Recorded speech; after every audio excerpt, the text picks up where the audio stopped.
Các bạn đã quay trở lại kênh Thanh Cooking, món chay ngon dễ làm. Hôm nay mình sẽ chia sẻ với các bạn cái món là cà phê sữa 3 tầng nha. Đây là cái ly cà phê sữa 3 tầng của mình nè các bạn. Bạn thấy không?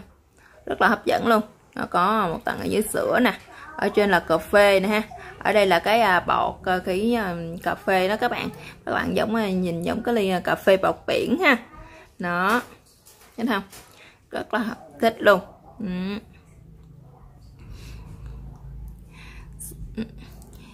Và các bạn muốn biết mình làm như thế nào thì mời tất cả các bạn sẽ vô bếp làm cùng mình nha.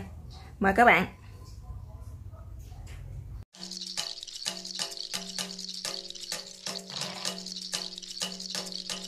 Tất cả các bạn, hôm nay mình sẽ chia sẻ với các bạn cái món là cà phê sữa 3 tầng ha. Trước tiên nguyên liệu thì mình nè, mình có một ít đá mình đã đập sẵn rồi nè các bạn ha. Tiếp theo thì mình sẽ có đây là một ít sữa đặc ha nè các bạn, và cà phê đen ha. Cà phê đen là cà phê mình pha phim nè các bạn. Đó, mình được một ít cà phê này ha.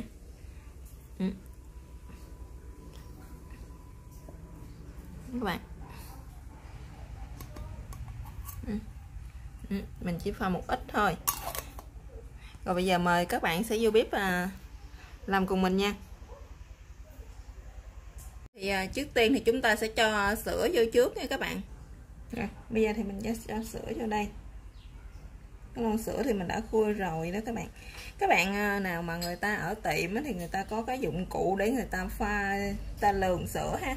Còn mình ở nhà cho nên không có cái dụng cụ gì để mà lường sữa hết các bạn. Mình sẽ lường bằng cái ly nhỏ như thế này nè. Các bạn nào mà thích uống sữa nhiều thì các bạn sẽ để sữa nhiều ha. Còn các bạn nào mà ít uống sữa thích cà phê nhiều thì mình sẽ để cà phê nhiều. Mình thì mình thích sữa nhiều, chắc lát nữa mình sẽ sử dụng 2 ly này đó các bạn. Mình thích sữa nhiều cho nên mình chắc ha.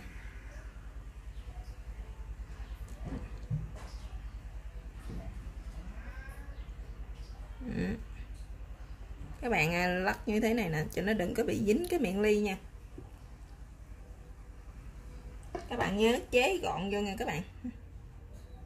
Mình sẽ chế giữa cái ly như thế này nè, để cho cái ly của mình nó sẽ không có bị dính sữa nha các bạn. Đây là cái phần sữa của mình đã được bao nhiêu nè các bạn. Mình lên một ít cũng lên phần ly này ha.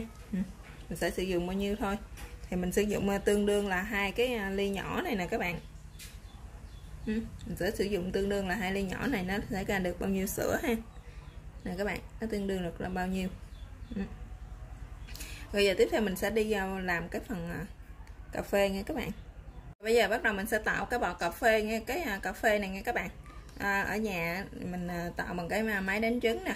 Còn ở quán người ta bán thì người ta sẽ có cái đồ để người ta tạo cái bọt cà phê lên ha. Mình sẽ tạo bằng cái này. Các bạn đánh lên cho nó bọt nó nổi càng nhiều càng tốt nha.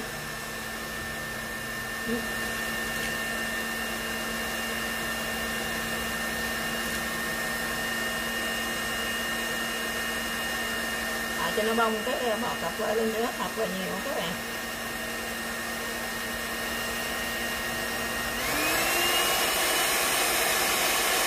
Các bạn thấy không, bây giờ mình quậy lên nó đã tạo bọt nhiều hơn rồi các bạn.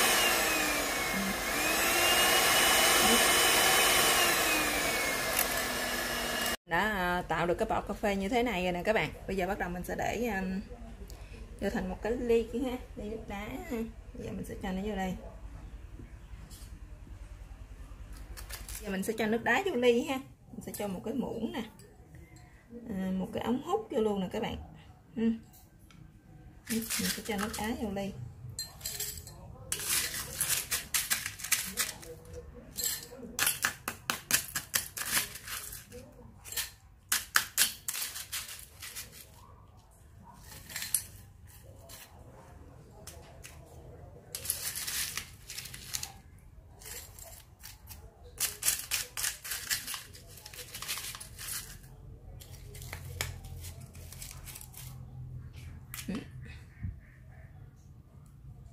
Bây giờ mình sẽ cho cái phần cà phê vô nha các bạn.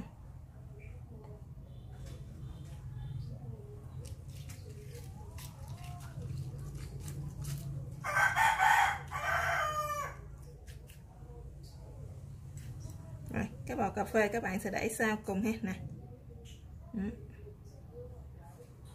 Rồi nè các bạn, đây là cái ly cà phê sữa 3 tầng của mình đã hoàn thành rồi nè các bạn thấy hấp dẫn không?